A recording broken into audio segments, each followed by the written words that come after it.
విజయ్ ప్రభుత్వాన్ని ఏర్పాటు చేస్తున్నారు. అంత సుగమమైపోయింది. కానీ ఇన్ని షరతులు అన్నట్టుగా షరతులు కనిపిస్తున్నాయి. కాంగ్రెస్ పార్టీ 5 ఎమ్మెల్యేల మద్దతు ప్రకటించింది. అయితే ఎట్టి పరిస్థితుల్లో భవిష్యత్తులో బీజేపీ అలాగే బీజేపీ అలైడ్ పార్టీలతో సఖ్యతకు ప్రయత్నం చేయకూడదు. అది గనక జరిగితే వెంటనే బయటకు వస్తాము, మద్దతు ఉపసంహరించుకుంటామంటూ ఒక సీరియస్ కండిషన్ని అప్లై చేసింది. అంతకు మించి సిపిఐ, సిపిఎం పార్టీలు ప్రస్తుతం తమిళనాడులో ఒక సుస్థిరత ప్రభుత్వం ఏర్పడాలని కోరుకుంటున్నాం కాబట్టి బయట నుంచి మద్దతు ఇస్తున్నాం. అలాగే మత తరహా రాజకీయాలు చేసే శక్తుల పట్ల మీరు సానుకూలంగా ఉన్నా వెంటనే డిఫర్ అవుతాం.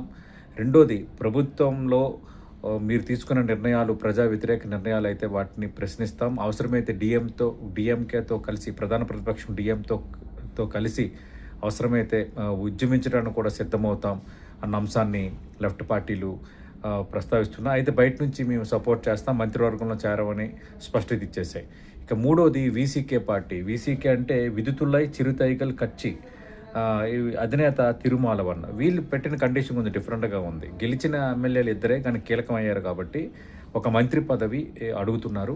అలాగే విజయ్ 2 స్థానాల్లో గెలిచారు. పెరంబూర్లో కంటిన్యూ కాబోతున్నారు.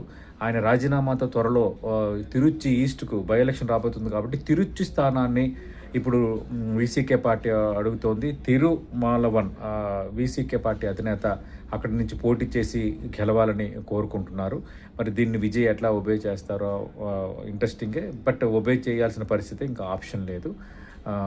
అంటే ప్రభుత్వం ఏర్పాటు చేస్తున్న ఇన్ని షరతులు పార్టీలు పెట్టే వాతావరణం ఉంది. అయితే అటు కాంగ్రెస్ పార్టీకి 2 మంత్రి పదవులు దక్కే ఛాన్స్ ఉందంటున్నారు. వీసీకేకి ఒక మంత్రి పదవి దక్కే ఛాన్స్ ఉందంటున్నారు. అది మినహాయిస్తే మిగతా మంత్రి పదవులన్నీ విజయ్ పార్టీ నేతలకి దక్కబోతున్నాయి.